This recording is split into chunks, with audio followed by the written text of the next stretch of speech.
Hello everyone, myself is Kapil Sethi और आज हम शुरू करेंगे क्लास 10 का एक नया चैप्टर जिसका नाम है real number. Real number start करने से पहले बात करते हैं कि नंबर होते क्या है। आपके ओपिनियन में रियल नंबर है क्या? तो बेटा, जो भी नंबर्स हमने आज तक सीखे हैं, जो भी नंबर आपके मन में आज तक आया है या जो भी नंबर हम अब तक पहुंच नहीं पाया है, जो काउंटेबल नहीं होते वहां तक भी पहुंच जाते हैं हम लोग, तो वो सब रियल नंबर की कैटेगरी में ही आते हैं। रियल नंबर बेसिकली वो नंबर होते हैं जो माइनस इंफिनिटी से लेके प्लस इंफिनिटी तक चलते हैं। अब माइनस इंफिनिटी से लेके प्लस इंफिनिटी तक अगर हम काउंट करने लगे, इंफिनिटी का मतलब होता है जो कुछ डिफाइन नहीं है, एक ऐसी चीज जहां तक हम पहुंच नहीं पाएंगे, हम काउंट नहीं कर पाएंगे, क्योंकि जो भी नंबर आप बोलोगे उससे नेक्स्ट नंबर ऑलरेडी रेडी है। जैसे आपने कहा मेरी नॉलेज में सबसे बड़ा नंबर 1 लाख है, तो मैंने कहा +1 कर लेना, अगला नंबर आ जाएगा, उसमें +1 कर लेना, नेक्स्ट नंबर आ जाएगा। तो इस तरह से नंबर्स इंक्रीज होते रहेंगे। इसलिए नंबर जो होते हैं वो कहां तक पहुंच सकते हैं? वो पहुंच सकते हैं इंफिनिटी तक, एक ऐसी जगह तक जहां पे हम उसे काउंट नहीं कर सकते। तो जब भी हम लोग रियल नंबर की बात करते हैं तो we are started from minus infinity and moving up to plus infinity. Now the point is in number हमारी लाइफ में कैसे इंपॉर्टेंट रोल प्ले करते हैं। बेटा, जिस दिन से तुम लोग हुए हैं उस दिन से तुम्हारे साथ नंबर शुरू हो गया है। लाइक जिस दिन तुम्हारा डेट ऑफ बर्थ है वो भी एक नंबर है, जो भी आज तुम्हारी एज है वो भी एक नंबर है, जो भी तुम्हारी हाइट है वो भी एक नंबर है, जो भी तुम्हारा वेट है वो भी एक नंबर है, तुम्हारा रोल नंबर भी है एक, ठीक है, तुम्हारे मोबाइल नंबर भी है एक। तो ये जो सब नंबर्स में जिनकी बात कर रहा हूँ वो हमारे इस चैप्टर का पार्ट है। तो आज हम शुरू करेंगे कि रियल नंबर होता क्या है। तो जब मैं रियल नंबर की बात कर रहा हूँ तो मैं कैटेगराइज कर रहा हूँ इस नंबर को, जिसमें सबसे पहला नंबर आ रहा है natural number. And hope so आप सभी बच्चों को पता होगा नेचुरल नंबर क्या होते हैं। इसे हम इंडिकेट करते हैं कैपिटल एन से, जो होता है 1 2 3 4 एंड सो ऑन। ये बेटा नेचुरल नंबर होता है। 1 से शुरू होगा, फिर 2, फिर 3, फिर 4 and moving up to infinity. मैंने बताया ना इंफिनिटी कहां तक है? जहां तक हम काउंट नहीं कर सकते। फिर उसके बाद आता है बेटा दूसरा नंबर जिसका नाम है होल नंबर। होल नंबर जो आपको शायद याद हो, whole numbers are the numbers जो स्टार्ट होने हैं 0 से, फिर 0 1 2 3 4 एंड सो ऑन। तो नेचुरल और होल नंबर में ज्यादा डिफरेंस नहीं होता। नेचुरल नंबर में 0 काउंट नहीं होता, on the other end whole number में 0 काउंट होता है। Otherwise both are very same, सिर्फ इसमें एक 0 एक्स्ट्रा है। फिर उसके बाद जो अगला नंबर आता है वो होता है इंटीजर। इंटीजर्स को हम बेसिकली जेड से या कैपिटल आई से रिप्रेजेंट करते हैं। और बेटा वो होता है 0 +-1 +-2 +-3 एंड सो ऑन। तो it means integers are those number जो पॉजिटिव नंबर्स भी हो सकते हैं और नेगेटिव नंबर भी हो सकते हैं। फिर बेटा नेक्स्ट कैटेगरी आती है हमारे पास rational number. Rational numbers are those numbers which are represented with q and these numbers are specially written in the form of p/q। In numbers को हम p/q की फॉर्म में लिखते हैं और where q is not equal to 0, और इसमें q कभी भी 0 के इक्वल नहीं होता। Every integer, every natural number, every real number, every natural number, every whole number, every integer सब रैशनल नंबर के फॉर्म में लिखे जा सकते हैं। फॉर एग्जाम्पल अगर मैं आपके और आगे डिफाइन करूं इस चीज को तो ये आ जाएगा like 1/2 5/3 7/15 and so these all are rational number. बस रैशनल नंबर का जो डिनोमिनेटर है वो कभी भी 0 के इक्वल नहीं होने वाला है। फिर आता है हमारे पास नेक्स्ट लिस्ट जिसका नाम है irrational number. Irrational numbers are those numbers which are not real. Opposite तो सीखा ही होगा ना आप लोगों ने, रैशनल इररेशनल। जो रैशनल है वो ये रहे आपके सामने, और जो इररेशनल है वो जो रैशनल में नहीं आए। जनरली इसे हम रिप्रेजेंट करके क्यू पे डैश लिख देते हैं। Q dash means not a rational number, कि ये रैशनल नहीं है। और ऐसे ये वो नंबर होते हैं which can not be express in the form of p/q। हम इन्हें p/q की फॉर्म में एक्सप्रेस नहीं कर सकते। Are those number which can not be expressed in p/q term. ये p/q टर्म में एक्सप्रेस नहीं होते। फॉर एग्जाम्पल लाइक √2 √3 जो सर्च में है, मतलब रूट के अंदर है, √5, these are some example, और 1.01 001 0001 जो बेटा किसी भी पैटर्न को फॉलो नहीं कर रहे हैं डेसिमल के बाद, ना तो किसी पॉइंट पे रुक रहे हैं ना ही किसी पैटर्न को फॉलो कर रहे हैं। याद होगा आपने पढ़ा होगा 8 9 में, कुछ नंबर डेसिमल के बाद रुक जाते हैं तो वो कौन से होते हैं, टर्मिनेटिंग। कुछ नंबर डेसिमल के बाद अपने आप को रिपीट करते हैं, वो होते हैं रिपीटिंग टर्मिनेटिंग। और कुछ ऐसे होते हैं जो नॉन रिपीटिंग नॉन टर्मिनेटिंग होते हैं, जो किस में आते हैं, इरेशनल नंबर में आते हैं। और जब मैं इन सभी नंबर का एक सेट बना लेता हूँ, एक कलेक्शंस कर लेता हूँ, एक साथ मिला के लिख लेता हूँ, इन पांचों टाइप के नंबर्स को एक साथ कलेक्ट कर लो, एक ही बोरी में बंद करके रख दो, एक ही बक्से में बंद करके रख दो, तो ये सब के सब रियल नंबर बन जाते हैं। तो क्या होते हैं real number? The collection of numbers which are in the form of natural number, whole number, integers, rational number, irrational number. ये पांचों तरह की फॉर्म्स जो नंबर्स की है, if they are written in a combined form, अगर इन्हें एक साथ एक ही लिस्ट में बंद करा, आपने एक कॉपी में लिखा सभी नंबर्स को, ऐसे नंबर्स को, और उस कॉपी को बंद करके रख दिया, तो that collection of numbers are known as real number. तो उस रजिस्टर का नाम आप क्या लिख सकते हो? रियल नंबर रजिस्टर लिख सकते हो, क्योंकि उसने अपने सभी तरह के नंबर्स को कलेक्ट कर लिया। तो इस चैप्टर में कुछ भी हार्ड नहीं है, हमारे को इन 5 टाइप के नंबर्स पे डील करना है, और उसके बेस पे हमारे को 2 तरह की डिफरेंट टाइप की थ्योरम्स पढ़नी है, जिसमें सबसे पहले आती है जो इन 3 कंसेप्ट पे बेस्ड है, जिसका नाम है यूक्लिड डिवीजन लीमा। ठीक है, यूक्लिड डिवीजन लीमा या यूक्लिड डिवीजन एलॉगरिथम भी बोल देते हैं हम इसे, it is a one of the algorithm. तो ये यूक्लिड डिवीजन लीमा या यूक्लिड डिवीजन एलॉगरिथम को पढ़ेंगे हम। लीमा इज बेसिकली, बेटा हमने कभी पढ़ा था एक्सम, पढ़े आपने एक्सम एंड थ्योरम।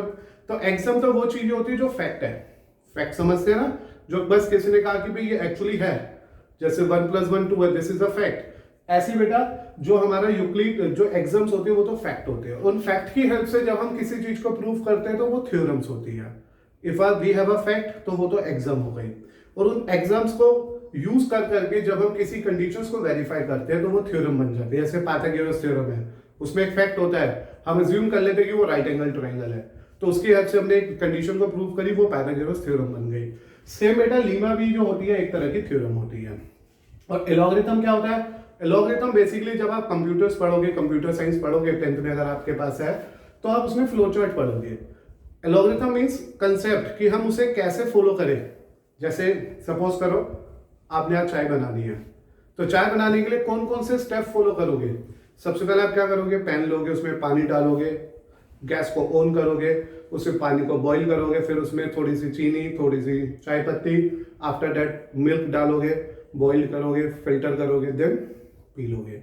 ये जो पूरा प्रोसेस है, ये जो पूरा कलेक्शन ऑफ स्टेप्स है, दैट इज नोन एज एलॉगरिथम, उसे हम एलॉगरिथम कहते हैं। तो अभी हम इस चैप्टर में पढ़ेंगे यूक्लिड डिवीजन लीमा या यूक्लिड डिवीजन एलॉगरिथम कैसे होता है, जो बेसिकली इन 3 टाइप के क्वेश्चंस में, 3 टाइप के नंबर्स पे डील होगा। और for the condition, for these 2 conditions we have to discuss a fundamental theorem of arithmetic. क्या पढ़नी है मुझे इसके लिए? फंडामेंटल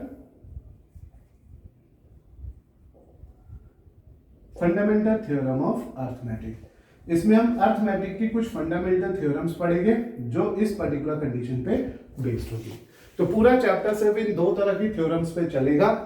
इससे कनेक्टेड 2 तरह के क्वेश्चंस आएंगे, तो 2 टाइप्स के क्वेश्चन तो इससे मिलने वाले हैं मुझे, और 3 टाइप के क्वेश्चंस इस वाले थ्योरम से मिलने वाले हैं, 3 टाइप्स। ठीक है, तो इन ऑल पूरा रियल नंबर हमारा आज ये समराइज हो गया इस बोर्ड पे कि 2 तरह के क्वेश्चन इन तीनों से इस पर्टिकुलर कंडीशन पे चलेंगे, और 3 तरह के क्वेश्चन इस पर्टिकुलर थ्योरम पे वर्क करेंगे। तो let's continue from this particular chapter जिसका नाम है रियल नंबर। तो बेटा we are now starting the first topic. जैसे मैंने आपको बताया कि हमारा पूरा का पूरा चैप्टर 2 तरह के बेसिक्स पे डिवाइडेड है। एक है यूक्लिड डिवीजन लीमा और एलॉगरिथम, और दूसरा कौन सा था? Fundamental theorem of arithmetic. तो पहले मैं बात शुरू कर रहा हूं यूक्लिड डिवीजन लीमा और एलॉगरिथम, जो आप सबको पहले से ही पता है, बस नाम बदल गया है क्योंकि आपकी क्लास बदल गई, आप बड़े हो गए हो। क्या है पहले आप पढ़ लीजिए क्या लिखा है। फॉर एनी 2 पॉजिटिव इंटीजर्स, कहते कोई भी 2 पॉजिटिव इंटीजर्स उठाओ, मैंने डिस्कस किया था इंटीजर्स क्या होते हैं। कोई भी 2 पॉजिटिव इंटीजर्स उठाओ, name as A and B, then there exist 2 unique integers say P and R such that, कहते हैं हमारे पास 2 नंबर थे ए और बी, उनको इस तरह से अरेंज करा कि उसने 2 यूनिक इंटीजर्स बनाए P and Q and R, such that A is equal to B Q plus R. तो ये जो स्टेटमेंट मैंने आपके सामने लिख दिया है, A is equal to B Q plus R, indicate Euclid division lemma, where R is always from 0 to B. अब बेटा अगर आपको याद नहीं आ रहा हो, अभी भी लग रहा है ये क्या चल रहा है, तो ध्यान देना बेटा, ये जो ए है this is known as dividend. अब देखो आपको याद आना शुरू हो गया। B is known as divisor, Q is known as quotient और R is known as remainder। ठीक है, R is known as remainder। तो ये चार तरह के हमारे कंपोनेंट्स है, और जिसे आपने कभी इससे पहले सीखा था, dividend is equal to divisor into quotient plus remainder. Exactly same चीजें जो आपने कभी सीखी थी, उसको आज हम लोगों ने रियल नंबर की फॉर्म में लिख दिया, a equal to B Q plus r. Hint भी मिल रहा है, क्वेश्चन तो q से लिख दिया गया, रिमाइंडर है तो r से लिख दिया गया, और रिमाइंडर कभी भी किसी भी नंबर का जिससे डिवाइड कर रहे हैं उससे बड़ा नहीं हो सकता, एक्सक्यूज मी, उसके जितना भी नहीं हो सकता। तो डिविडेंड इक्वल टू, देखो यहां से, dividend equal to divisor into quotient plus remainder, और remainder is always a value जो जीरो होगी अगर ये परफेक्टली डिवाइड हो रहा है, अदरवाइज जो भी रिमाइंडर बचेगा that is definitely lesser than b. अगर अभी भी नहीं पता चला, सपोज करो मैंने एक नंबर ले लिया, सपोज करो मैंने नंबर ले लिया 30, उसे डिवाइड किया सपोज करो 3 से, तो यहाँ पे डिवाइड करने पे आएगा 4, यहाँ आएगा 12, रिमाइंडर बचेगा 1। तो this is known as divisor, जिसको आप लोग बोलोगे b. This term is known as dividend, जिसे हम बोल रहे हैं A. This is known as quotient, जिसे मैंने नाम दिया यहाँ पे Q, and this is known as remainder, जिसे मैंने नाम रख दिया R। Hence बेटा अगर आप ध्यान दो तो I am saying that 13 is equal to 3 into 4 plus 1, जो एक यूक्लिड डिवीजन लीमा को रिप्रेजेंट कर रहा है। दोबारा सुन लो, ए और बी नाम के कोई दो पॉजिटिव इंटीजर्स अगर है और वो अगर कभी भी डिवाइड होते हैं तो उसमें क्यू जनरेट होता है, आर जनरेट होता है, और रिजल्ट बन जाता है A equal to B Q plus R, and this particular statement is known as Euclid division lemma. Euclid is one of the great mathematician जिन्होंने बहुत सारी चीजें इन्वेंट करी है, ढूंढी है आपके लिए। अभी तो 10th में ही आप लोग, 11th में, 12th में और हायर क्लासेस में जब आप जाओगे तो ये आपका पीछा नहीं छोड़ेगा अगर आप मैथ्स लोगे तो उन्होंने ये वेरीफाई करा था, इस रूल को बनाया था, जिसे आप इस नाम से वेल नोन जाते हो, dividend equal to divisor into quotient plus remainder, जो हमने पॉलिनोमियल में भी डिस्कस किया था। रियल नंबर में ये सिर्फ इंटीजर नंबर्स के लिए डिफाइन है, और जो ये रिमाइंडर होगा वो हमेशा b से छोटा या 0 के इक्वल होगा। जैसे आपने देखा ये जो रिमाइंडर है 3 से छोटा ही आएगा, तो यहाँ पे अगर रिमाइंडर की बात करूं ना इस केस में, तो या तो 0 बचेगा या 1 बचेगा या 2 बचेगा, इससे बड़ा नहीं बचेगा। कभी भी किसी भी नंबर को 3 से डिवाइड करके देख लेना, रिमाइंडर या तो 0 अगर एग्जैक्टली डिविजिबल है, अदरवाइज रिमाइंडर 1 और 2। और इसलिए बेटा मैंने आपको बताया जो ए बी क्यू आर आपकी आसान लैंग्वेज में क्या है, ये डिविडेंड डिवाइजर क्वोशिएंट और रिमाइंडर है, यानी कि dividend equal to divisor into quotient plus remainder वाला रूल चल रहा है, डिवाइड करके एक रिजल्ट से वेरीफाई कराया। ये जो मैंने कहा था 2 तरह के क्वेश्चन में काम आएगा, एक तो काम आएगा भी एचसीएफ फाइंड आउट करने में, जानते हो ना एचसीएफ, हाईएस्ट कॉमन फैक्टर, तो यही डिवीजन एल्गोरिथम काम आएगी एचसीएफ फाइंड आउट करने में, या प्रूविंग टाइप क्वेश्चंस में काम आएगी अभी, प्रूविंग टाइप क्वेश्चंस। तो इस तरह से ये जो पूरा कंसेप्ट है मेरा यूक्लिड डिवीजन 2 तरह के क्वेश्चंस पे चलेगा। पहले आप अपने माइंड में इस पिक्चर को बिल्कुल क्लियर कर लो कि क्या होता है ये, फिर अब हम क्वेश्चंस इस पे बेस कंटिन्यू करते हैं। अभी बेटा हम चलते हैं पहले एग्जांपल पे। मैंने बताया था यूक्लिड डिवीजन एलॉगरिथम या यूक्लिड डिवीजन लीमा 2 कंसेप्ट है। जो एलॉगरिथम है वो यूज होती है जनरली एचसीएफ फाइंड आउट करने में, और जो एलॉगरिथम जो लीमा है वो जनरली यूज होती है प्रूविंग के क्वेश्चंस पे वर्क करने के। तो this is the question example number first for you, जिसमें लिखा है use Euclid division algorithm to find out the SCF of this number and this number. Now the point is, what is SCF? SCF is known as highest common factor. This is the full form of SCF. I think आप सब well aware होंगे इस word से कि हमारे को अपने number में से मोस्ट कॉमन नंबर ढूंढना है। जैसे एग्जांपल मान लो 3 और 6 है, तो ये 3 इंटू 1 हो गया, ये 2 इंटू 3 हो गया, तो इन दोनों का एचसीएफ 3 आ गया। A number which is most common to both of them is known as HCF. ठीक है, ये भी एक तरीका होता था, जैसे बोलते थे method to find out HCF by using prime factorization. फिर एक मेथड होता था बेटा, अगर आपको याद आ रहा हो, लॉन्ग डिवीजन मेथड, कि हम इन्हें डिवाइड करते थे और लास्ट में जिस केस में रिमाइंडर 0 आ जाता था, तो जो हमारा डिवाइजर होता था वो हमारा एचसीएफ होता था। इसी कंसेप्ट को आज हम पढ़ेंगे यूक्लिड डिवीजन एलॉगरिथम से। नंबर ऑफ टाइम इसको कई बार कुछ बुक जीसीडी भी लिख देती है। GCD is the another name of HCF, और अगर हम जीसीडी की फुल फॉर्म को सोचें तो it is greatest common divisor. तो सम मीन हाउ ये दोनों बातें एक ही है, बस कहने का तरीका अलग है, काम एक ही करेगी। दोनों में एक ही बात होना है कि इसमें सबसे बड़ा डिवाइजर कौन सा है जो कॉमन है, उसमें सबसे बड़ा फैक्टर कौन सा है जो कॉमन है। Let's continue this example with the help of Euclid division algorithm. To start with our question, हमें पता है since a equal to bq plus r, where r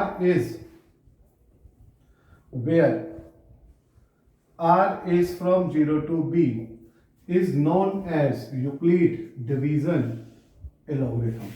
ठीक है बेटा, इसी को हम सब क्या बोलते हैं, यूक्लिड।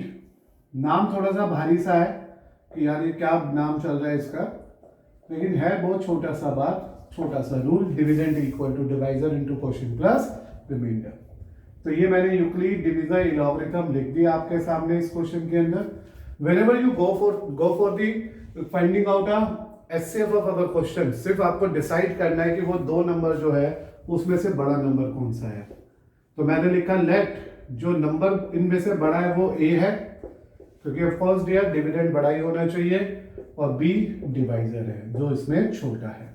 तो first of all what you need to think in your question कि आप सबसे पहले यूक्लिड डिवीजन एलॉगरिथम लगाने के लिए ए और बी को डिसाइड करोगे। ए हमेशा बड़ा लोगे, बी हमेशा छोटा लोगे, और इस एलॉगरिथम में इसे फिट करने की कोशिश करोगे। मैंने बताया था एलॉगरिथम में स्टेप बाय स्टेप वर्किंग।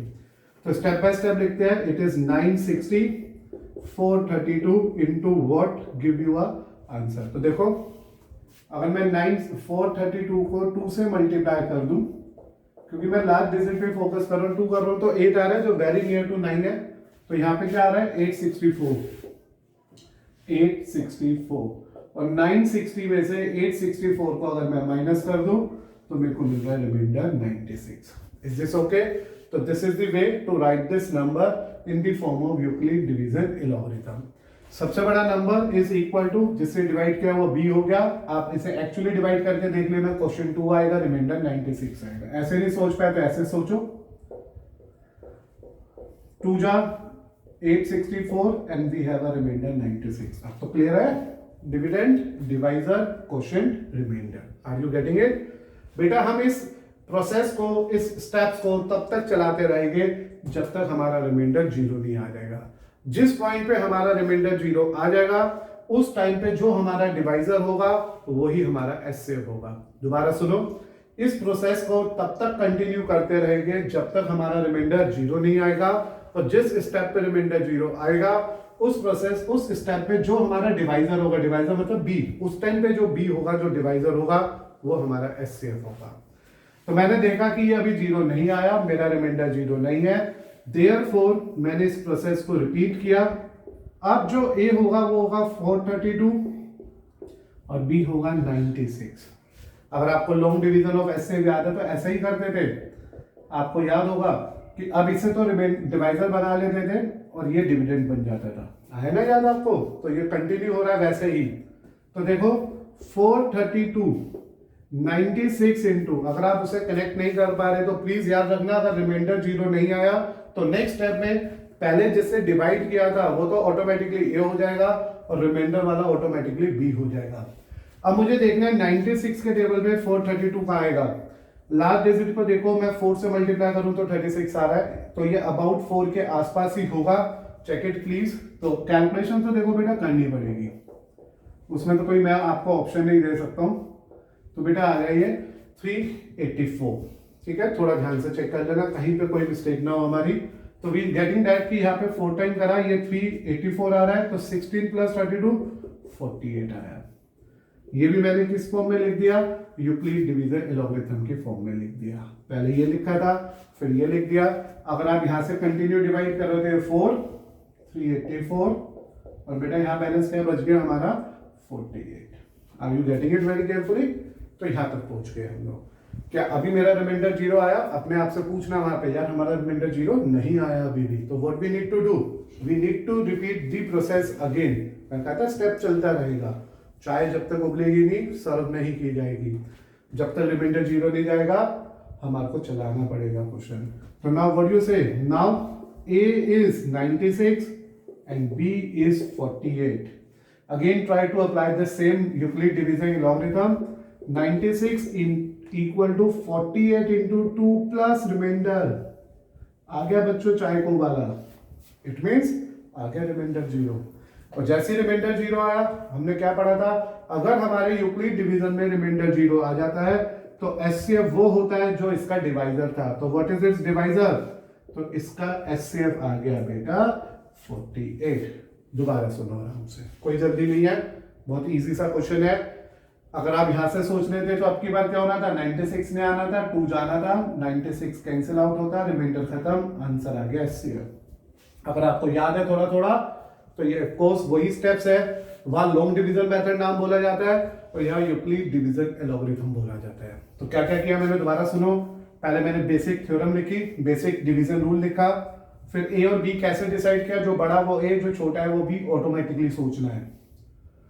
फिर उस डिवीजन एलोगरिथम में इसे फिट कर दिया। डिवीजन एलोगरिथम में dividend equal to divisor into quotient plus remainder, simplify किया, कैलकुलेट किया, ये आ गया। और मैंने क्या कहा, जब तक हमारा रिमाइंडर 0 नहीं होगा हमें चलना पड़ेगा। मेरा रिमाइंडर 96 आया, तो अगले स्टेप में जो डिवाइजर था वो ए बन गया, जो रिमाइंडर था वो बी बन गया। फिर से मैंने डिवाइड करा, वही बेसिक स्टेप्स लगाए, सोचा 432 कब 96 के टेबल के आसपास आएगा, और फिर मेरे को मिला रिमाइंडर 48 और डिविडेंड रिमाइंडर 48 और क्वेश्चन 4। फिर अगले स्टेप में मैंने इसे एज ए मान लिया, इसे एज बी मान लिया, लेकिन जैसे स्टेप अप्लाई करा मेरा रिमाइंडर 0 आ गया। एंड इन दैट केस जैसे रिमाइंडर 0 आया, व्हाट वी आर सेइंग, यार हमारा एचसीएफ आ गया, और जो हमारा डिवाइजर था वही हमारा एचसीएफ हो गया।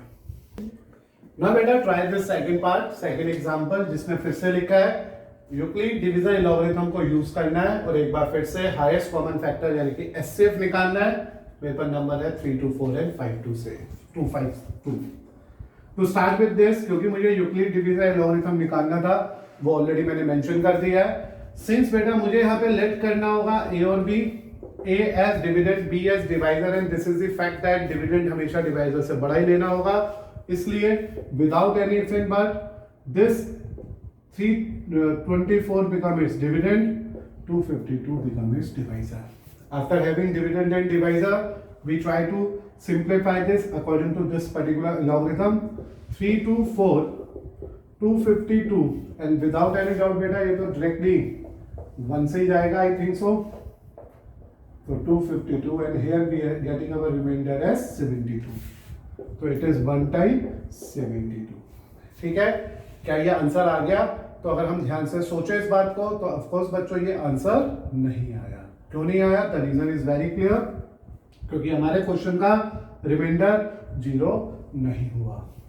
तो अभी क्या करना है, लेट ए बिकम, स्टेप्स को फॉलो करना है, एलोगरिथम को दोबारा अप्लाई करना है, लॉन्ग डिवीजन मेथड को सिंपलीफाई करके लिख रहे हैं। देखो जैसे यहाँ आप लिख देते हैं 252, मैं इसलिए ये साइड में लिख के चल रहा हूँ कि आपको वो पुराना क्वेश्चन अगर याद हो तो चीजें थोड़ी जल्दी समझ आ जाती हैं।